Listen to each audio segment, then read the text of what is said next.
Jesus. Amém. Então, meus irmãos queridos, Mateus capítulo 16, versículo 13, diz assim: Chegando Jesus à região de Cesareia de Filipe, perguntou aos seus discípulos: Quem os outros dizem que o Filho do Homem é? Eles responderam: Alguns dizem que é João Batista, outros Elias, e ainda outros Jeremias ou um dos profetas. E aí Jesus pergunta: E vocês? Quem vocês dizem que eu sou? Até aí. Amém. Meus irmãos, vejam só. Acredito que nos dias de hoje seja muito difícil nós entendermos como foi complicado responder aquela pergunta. Esse diálogo de Jesus com seus discípulos se dá no mais puro contexto da cultura judaica. Os judeus, observem isso, gente, os judeus foram o primeiro povo da história da humanidade a entender que existe apenas um Deus, há somente um Deus que é o Senhor. Até então, todas as culturas eram politeístas. Algumas até admitiam que havia um Deus mais poderoso que outros, mas eram politeístas. A cultura judaica foi a primeira cultura a entender, a admitir e a prezar pelo fato de que existe um só Deus. Abraão, Isaac e Jacó tiveram essa revelação. Mais adiante, ela veio diretamente a Moisés. Lá no Monte Sinai, Moisés recebe um mandamento. Êxodo capítulo 20, versículo 2 diz: Moisés, anote aí, eu sou o Senhor. Estou falando, anote aí que eu estou me referindo à segunda tábua da lei, tá bom? Que a primeira ele já tinha quebrado. Anote aí, eu sou o Senhor, o teu Deus, que te tirou do Egito, da terra da escravidão. Não terás outros deuses além de mim, pelo simples fato de que não existem. Não te prostrarás diante dele, nem lhes prestarás culto, porque eu, o Senhor, o teu Deus, sou Deus zeloso. Percebe? Moisés recebe claramente esse mandamento: há um só Deus, só ao Senhor adorarás, e apenas a Ele vocês prestarão culto. Quando Jesus, séculos adiante, foi perguntado sobre qual o mandamento mais importante, ele responde, Marcos 12, 29, o mandamento mais importante é este: ouve, ó Israel, o Senhor, o nosso Deus, o Senhor é o único Senhor. Então você percebe o que acontece aqui? Jesus sabia, não tinha dúvida alguma, existe um só Deus, um só Senhor. Não havia nenhuma dúvida, nenhuma questão em relação a isso. Agora você pode, por favor, abrir a sua Bíblia em Atos capítulo 10, versículos 21 e 26, Atos 10, 21 e 26. Diz assim, o texto vai se referir a Cornélio. Cornélio era um homem bom. Cornélio, ele era centurião da guarda romana, uma autoridade romana, mas a Escritura registra, eu não estou lendo não, tá, gente? Mas a Escritura registra que ele e toda a sua família eram piedosos e tementes a Deus. A Escritura diz, vejam só, a Escritura registra que Cornélio ele e sua família, eles eram muito generosos em relação à questão das finanças. E eles também eram extremamente dedicados à oração. E certo dia, Cornélio tem a visão de um anjo. A Bíblia diz que quando ele vê o anjo, ele fica aterrorizado. Então o anjo diz a Cornélio: olha, vai na cidade tal, aqui perto, e manda buscar um homem chamado Pedro. E aí alguém foi lá e chamou Pedro.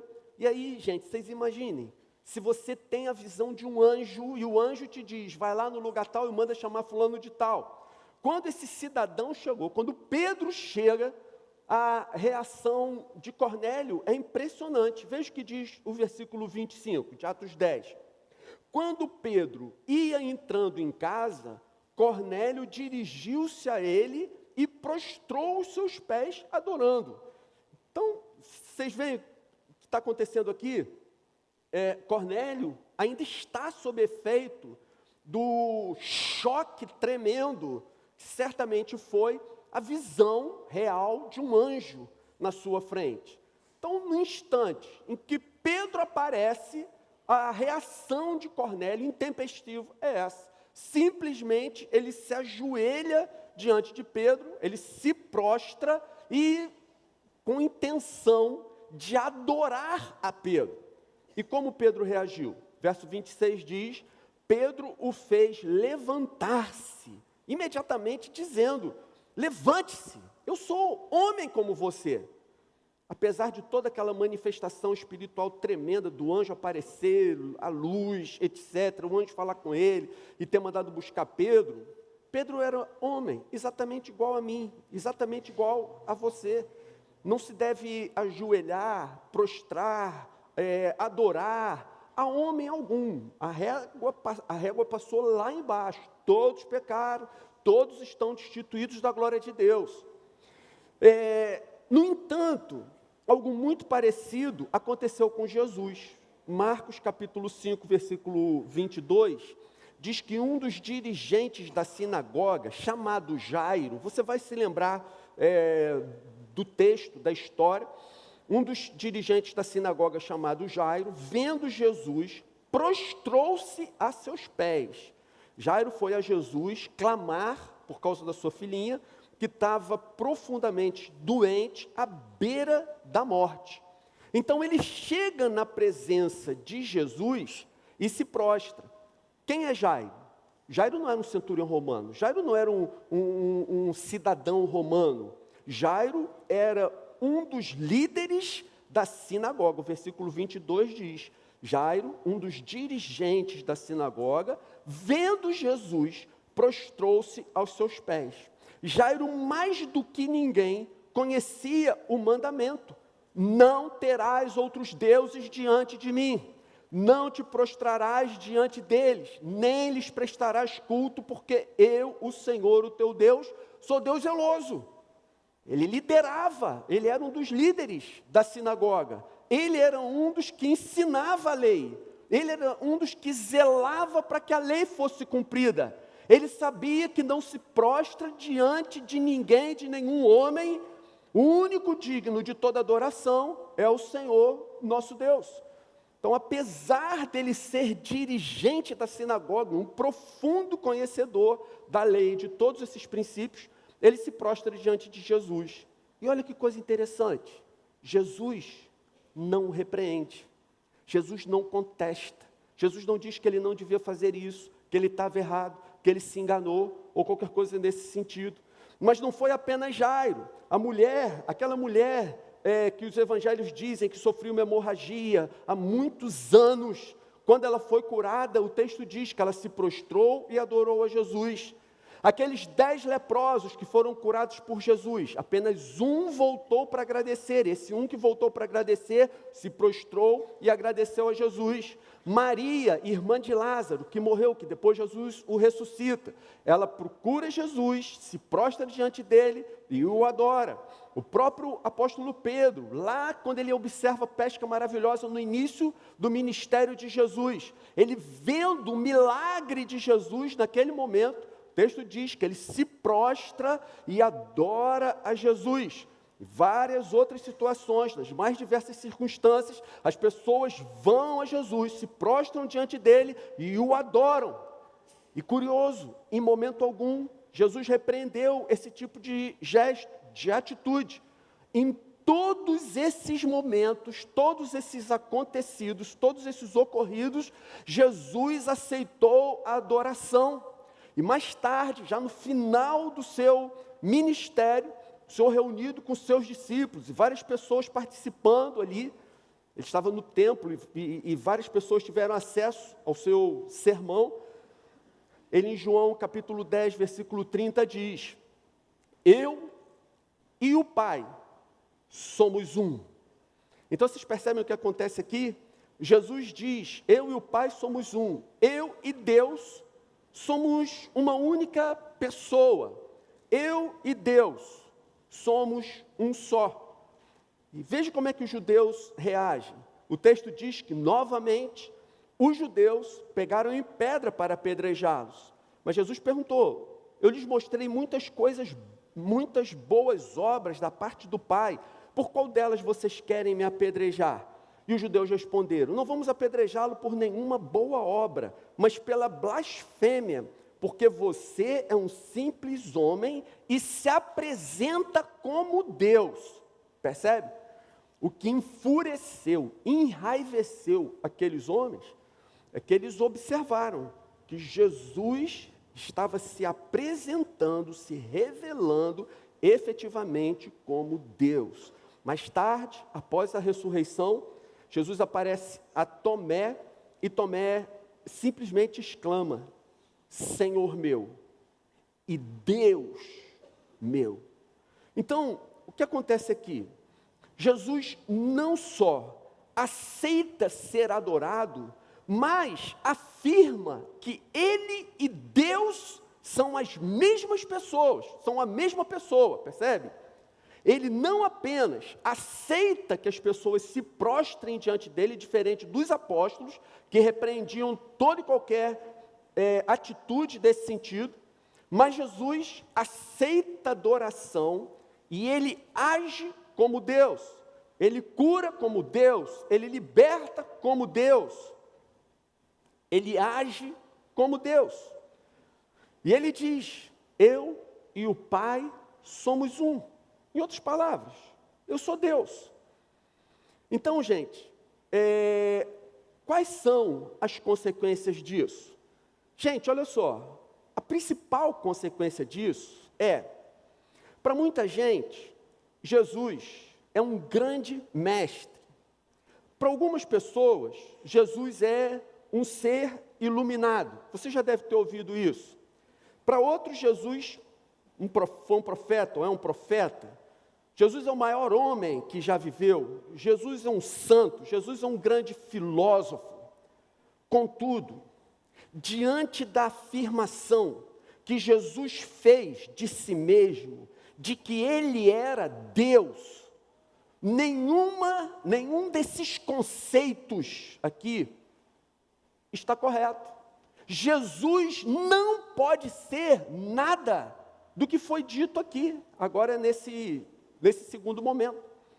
Se ele agiu como Deus, aceitando a adoração, e se ele disse que era Deus, gente, ou nós cremos nele, ou seria incoerente da nossa parte dizer que alguém que alega ser Deus é um bom mestre. Como é que pode? Se ele disse que ele era Deus, como ele pode ter sido um profeta, ou até mesmo uma boa pessoa? Ele não foi um bom mestre, porque se ele não foi efetivamente Deus, ele tentou nos enganar, alegando que era Deus e se colocando como Deus. Ele seria um falso profeta, se ele não era Deus e agiu como tal. Então vocês veem o que acontece? Ou nós aceitamos as suas palavras de que Jesus efetivamente é Deus, ou nós precisamos afirmar que Jesus foi um grande mentiroso, que ele foi um farsante, que ele forjou todas as suas obras, tudo que ele fez. Não tem como nós dizermos que Jesus é apenas uma boa pessoa, um grande mestre, um filósofo, espírito iluminado, ou qualquer coisa nesse sentido. Porque alguém que fala que é Deus e se apresenta como Deus, gente, ou é Deus, claro, pode ser um desvairado, mas provavelmente, ou é Deus de fato, ou então é um grande mentiroso, é um grande farsante. Então, gente, continuando o texto que a gente leu no início, de Mateus capítulo 16, no versículo 16, Pedro responde a pergunta de Jesus: quem sou eu para vocês? Então Pedro diz: tu és o Cristo, o Filho do Deus vivo. Cristo é a palavra grega para Messias, para o enviado, para aquele que havia sido prometido desde antes da fundação do mundo. Então, vejam só, hoje, tantos séculos depois do Evangelho ter sido escrito, registrado, e depois de tantos séculos de estudo, nós olhamos para a declaração de Pedro e entendemos.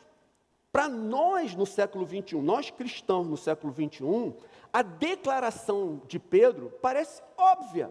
Ele está andando com o Messias. E lá pelas tantas o Messias pergunta: afinal de contas, vocês, quem vocês dizem que eu sou? Ora, tu és o Cristo, Filho do Deus vivo. Hoje parece óbvio. No entanto, gente, numa cultura judaica, aonde há séculos eles aprendem, ouvem, ensinam para os seus filhos e por todas as gerações, de que apenas o Senhor é Deus, existe um único Deus, um só Senhor, dizer que uma pessoa de carne e osso, que se apresenta diante deles, que havia nascido em Belém, foi criado na Galileia, passou por Nazaré, chegou a Jerusalém, que esse ser era Deus, e se prostrar diante dele, meus irmãos, era muito mais fácil, muito mais simples acreditar que um profeta ressuscitou dentre os mortos. Foi João Batista quem ressuscitou, foi Elias quem voltou a viver, foi Jeremias que também ressurgiu dentre os mortos. Era muito mais simples alguém acreditar que um morto tinha voltado a viver do que Jesus ser efetivamente Deus e tratá-lo como tal e se prostrar diante dele como tal. Apenas uma revelação direta, contundente do Espírito Santo capacitou Pedro a dar a resposta: tu és o Cristo, o Messias, o Filho do Deus vivo. Mas, gente, essa pergunta, ela acompanha a história da humanidade. Em todo lugar aonde o Evangelho foi pregado, essa pergunta chegou. Por onde quer que o Evangelho tenha passado, essa pergunta também passou. Que pergunta? Para você, quem Jesus é?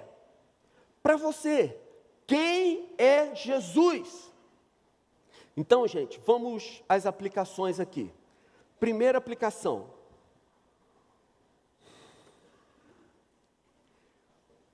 Não confunda Jesus com religião. Não confunda Jesus com religião. Observem a pergunta de Jesus: quem sou eu para vocês? Percebem? A pergunta aqui não é qual igreja vocês frequentam. A pergunta não é qual ministério que vocês exercem.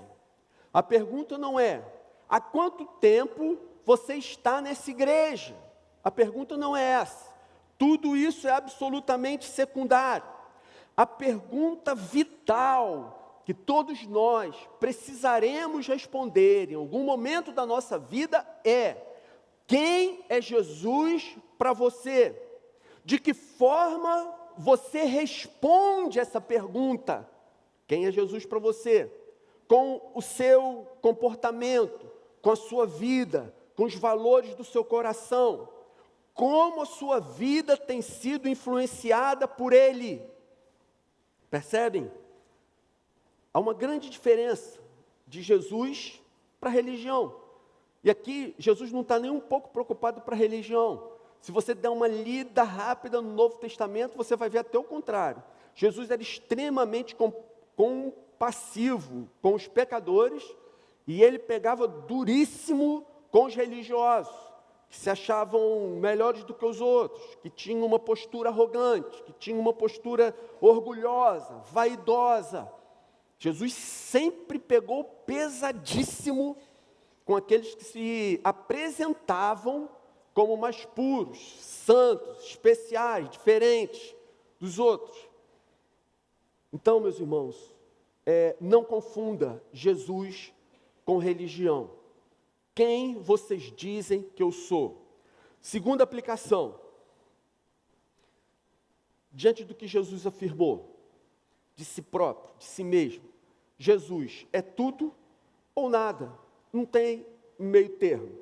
Algumas semanas atrás, o pastor Jonathan citou aqui uma ilustração muito interessante. Depois eu vi que muita gente comenta sobre essa ilustração na internet. Eu nunca tinha visto. Vi pela primeira vez quando o pastor Jonathan citou aqui. A história do muro que divide o reino de Deus e o reino das trevas. E aí em cima desse muro tem uma pessoa. E as pessoas do lado do reino de Deus gritavam para quem estava em cima do muro: vem para cá, vem para cá, vem para cá. E o pessoal do outro lado não falava nada. E aí, o cidadão em cima do muro, hesitando para qual lado ele pularia. Então, mais uma vez, o pessoal do lado do reino de Deus implorando: pula para cá, pula para cá, pula para cá. E ele estranhou que do lado de lá ninguém falava nada. E ele perguntou: por que vocês não estão falando nada? Por que vocês não estão pedindo também para eu pular para o lado de vocês aí? E aí Satanás simplesmente responde: porque o muro já é meu. Percebe? O muro já é meu. Na vida espiritual, a nossa indecisão já é uma decisão. Adiar a decisão é uma opção. A nossa omissão já é uma escolha. Percebe? O muro já é meu. O muro já pertence a ele. Essa atitude apática, essa atitude desinteressada, essa atitude de falta de compromisso, falta de envolvimento, falta de amor, falta de paixão, falta de fé, frieza de coração. Você não precisa estar com o seu coração ardendo de amor por Satanás. Basta que a gente continue do jeito que está. O muro já me pertence. A zona cinzenta já é minha. Diante das afirmações que Jesus fez, C.S. Lewis diz que a única coisa que o cristianismo não pode é ser moderadamente importante. É uma citação de C.S. Lewis. A única coisa que o cristianismo não pode é ser moderadamente importante. A única coisa que ele não pode é ser mais ou menos importante. Ou o cristianismo, com as afirmações que faz, é verdadeiro, e isso vai determinar o restante das nossas vidas, ou devemos largar isso para lá e tentar alguma outra coisa. Mas se o cristianismo é verdadeiro, então ele merece tudo o que nós temos, percebe? Diante das afirmações de Jesus, não dá para ter meio termo. Jesus afirma que é Deus, age como Deus, aceita a adoração de Deus. Então pare de chamar Jesus de um grande mestre, não o chame mais de um espírito iluminado, não diga que ele foi um grande homem, o maior homem da história, porque não foi. Ou você aceita que Jesus é o que ele disse que é, ele é o Deus vivo, ele é o Filho do Deus vivo, que veio à terra. Ou então, todas essas outras opções estão erradas, são mentirosas. Se Jesus não foi Deus, como disse que foi, ou ele foi mentiroso, ou ele estava num momento de profunda, como é que fala, Marcão? Esquizofrenia gospel. Obrigado, Marcão.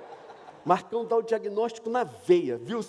Foi pego de surpresa, mas já está pronto ali. Só o Marcão consegue diagnosticar uma pessoa assim pelo olhar. Mas entenderam, irmãos? Ele afirmou que era Deus.